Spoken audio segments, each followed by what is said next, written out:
March 15th, 1942. The murky waters off Java's northern coast, Netherlands, East Indies. Commander Takeshi Nakamura wades through oil-slicked debris floating where USS Houston went down 2 weeks earlier. His salvage team has dragged twisted metal and shattered equipment onto the beach, steel plates riddled with shell holes, charred life preservers, fragments of what was once a proud American heavy cruiser. Nakamura kneels beside a peculiar apparatus his divers recovered from Houston's fire control tower. The saltwater corroded device features unusual vacuum tubes, rotating antennas, and wiring configurations he's never encountered. His engineering background tells him this isn't standard naval equipment. The methodical construction, the sophisticated circuitry, this is something deliberate, something advanced. "Commander, look at this." Lieutenant Yoshida holds up another device, this one from a destroyer escort sunk alongside Houston. It's smaller, but the components are unmistakable. Similar tubes, similar antenna mounting brackets. Nakamura's stomach tightens. One anomaly might be experimental. Two suggests something far more troubling.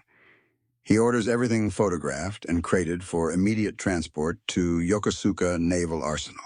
4 days later, Japan's top naval engineers crowd into a laboratory at Yokosuka.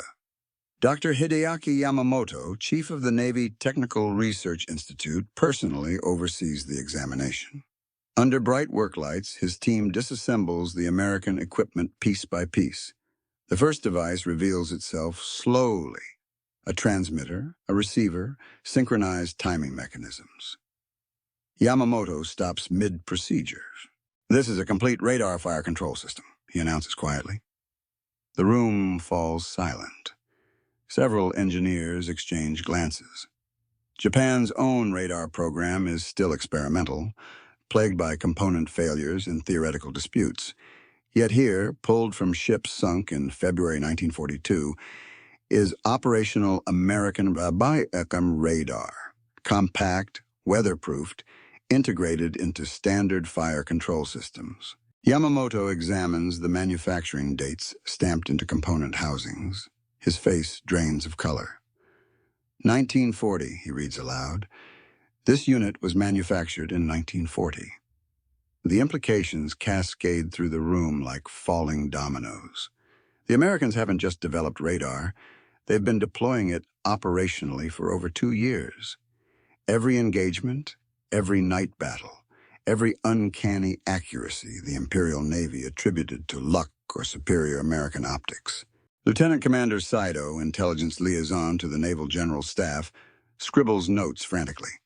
"Sir, if Houston had this in February 1942 and manufacturing dates indicate 1940 production." He doesn't finish. He doesn't need to. The Americans were equipping their fleet with radar before Pearl Harbor. Before the war even started, they possessed a technological advantage Japanese planners never anticipated. Yamamoto requests Houston's action reports captured from Allied communications. His team cross-references them with the radar equipment's capabilities. The patterns emerge with brutal clarity. Houston's accurate nighttime gunnery at Balikpapan, her ability to track Japanese destroyers in pitch darkness off Banka Strait.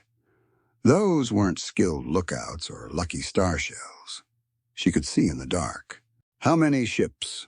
Admiral Kondo asks when Yamamoto briefs him 3 days later.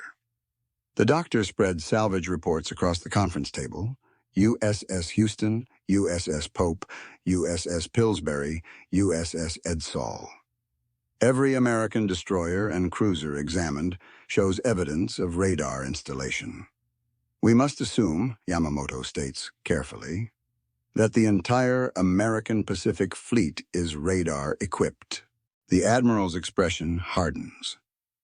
Japan's naval doctrine, meticulously crafted over decades, emphasizes night combat superiority through intensive training and optical equipment.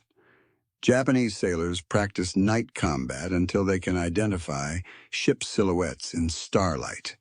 They've invested millions in superior binoculars, rangefinders, and searchlights. And the Americans made it all obsolete with electromagnetic waves. Kondo dismisses everyone except Yamamoto.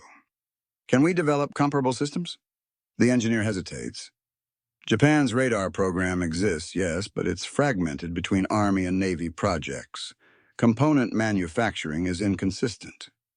The magnetrons required for centimetric radar remain unreliable. With resources and coordination, Yamamoto begins, but Kondo cuts him off. How long? Yamamoto meets his eyes. 2 years, possibly 3. The admiral stares at the Houston wreckage photos. 2 to 3 years to match what the Americans deployed in 1940. The mathematics of industrial warfare suddenly look very different. This must reach the Naval General Staff immediately, Kondo says. Every tactical assessment, every battle plan, they're all predicated on American capabilities we fundamentally misunderstood. He picks up a photo showing Houston's radar antenna mount. They could see us coming. All along, they could see us coming. April 1942. Imperial Naval Headquarters, Tokyo. Captain Minoru Genda studies intelligence reports with growing unease. The American radar revelation has triggered a comprehensive review of every naval engagement since December 7th. Patterns invisible before now stand out like searchlights.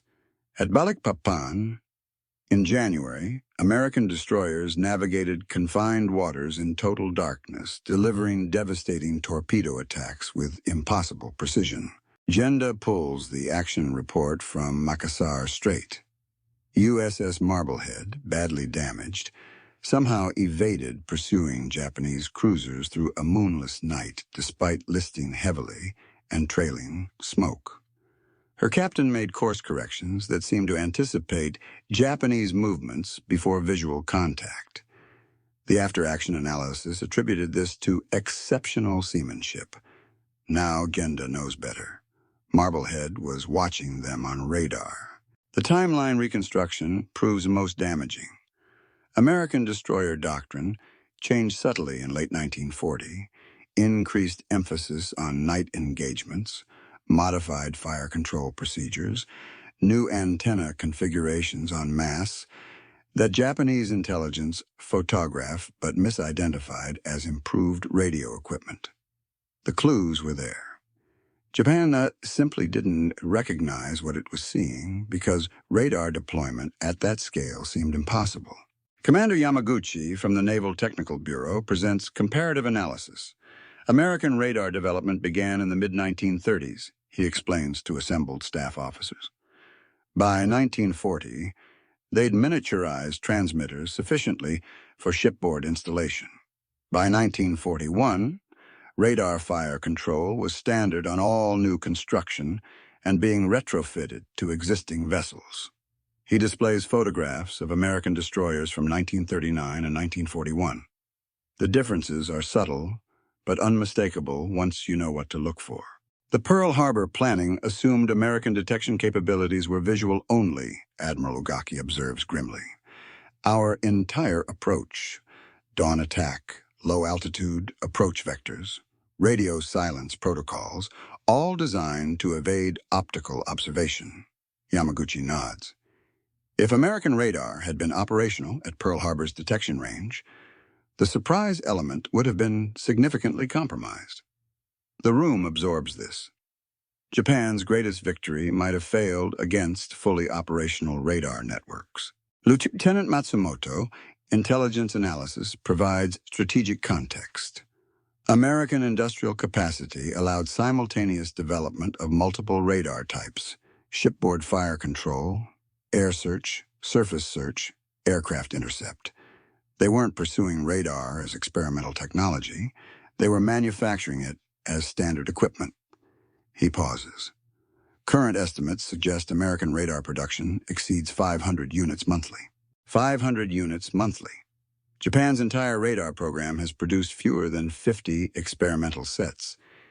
The industrial disparity hits harder than any battle report. Admiral Ugaki requests comparison with Japanese capabilities. Yamaguchi's response is clinical. Our magnetron failure rate exceeds 40%.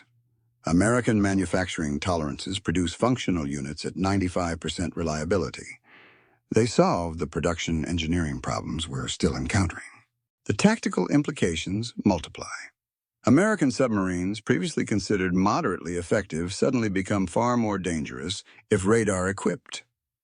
Surface engagements in restricted waters, previously Japanese advantages due to superior night combat training, now favor the side with electronic eyes.